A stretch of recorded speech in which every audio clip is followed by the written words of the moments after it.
even though the audience that tuned in at the top of the show actually got to see it, and they're going to have to see it again, you get to see and hear what Travis Kelce said in his monologue that we decided to lead the show with. Here it is. Jason and I have actually been playing football together since we were little kids, and he was always better than me at everything. In high school, he was an honors student, and I got kicked off the team because I failed French. And English too, but French sounds way better. And then when we were in college, I actually got kicked off the team because I tested positive for marijuana. So it just goes to show you, if you smoke weed and you're bad at school, you can win the Super Bowl twice.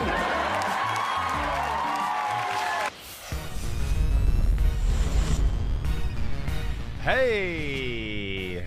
Wow, I like that. Hey, good morning. It's a Monday edition of PFT Live. And my question was, when we played that 5 minutes ago and you weren't with us, where are your 2 Super Bowl rings if that's the standard? Seriously. I mean, I should have 10 Super Bowl rings if that's the standard. I mean, if that's what we're talking about here. I'm one of the world leaders. That's funny to hear him talk about that. We've come a long way in that department, but that's cool that he brings that up. And, yeah, I kind of knew he had a few little troubles along the way. He wasn't exactly, your choir boy in high school and college, but he certainly overcame them and is in a good spot now. What I want to know, we're just not as cool as him. I mean, can we bring that picture up again? Because the suit I love, the look I love. Whatever the hell that is down by his crotch, though, I don't know. If that's cool, then I am never going to be cool. It's like they cut off part of his sleeve that was like, hey, we made some alterations to your suit, and your sleeve was a little long, so we cut him off, and we're going to put him right here. Well, he's the man in fashion, so this is probably above me, but I don't know if I'm going to ever be sporting that look right there. Well, first of all, props to the double-breasted jacket. I never know when they're in and when they're out. Maybe they're in, which means in about 5 years, it'll be cool for me to wear it on football night in America. But I used to love a good Italian double-breasted suit. But when you look closely, it is 2 sleeves with the 4 buttons on there. He's got 2 extra sleeves. Like when they give you extra buttons when you buy a suit, they sew them into the waistline. Like, did they give this guy extra sleeves and just sew them into the jacket? And it creates like a loincloth effect. Like, I want to know at what point it went from accidental to, let's just go with this. I kind of like how this looks. And maybe he's trying to start a new trend, or chances are the trend's already out there. Yeah, that's he's right. Just following it, and we're clueless. We're clueless. This was the moment the trend of wearing 2 jackets that dangle over your junk became mainstream. Yeah, I think we're just clueless. I think this is kind of like something that I feel like I've kind of seen it in fashion circles. My wife's kind of into that stuff to where, yeah, it's never going to make it to my closet. But, hey, you're Travis Kelce. He's in style right now. I mean, in the moment. It doesn't get any better from him.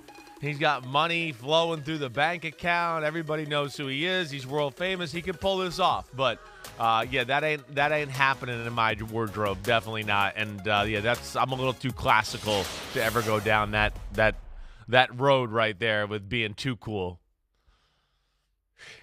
I watched the whole show yesterday while I was working out, and then my wife and I watched some of it last night. She was curious about it because my son and I were talking about it, because it's rare that someone you actually know hosts Saturday Night Live. And this is a guy that I've interviewed. He falls into the category of more times than I can remember. I've met him multiple times. My son and I met him just at the entrance to the Mall of America 5 years ago, and he was really nice to my son. And that always, look, if you want to score points with someone, be really nice to their kids, because that always goes over well with mom or dad. And Travis was really nice to my son, and we talked to him for a little while, and so it's just weird. So my wife heard my son and I talking about it, so she was curious to see how he did. And she thought he was funny, she thought he was good, and she thought it was nice the moment. There's a moment right at the end of the monologue where he gets choked up because he understands the magnitude of where he is and where he's come from, and I think he's just got that very strong, solid grounding. He's never going to forget where he started and I think that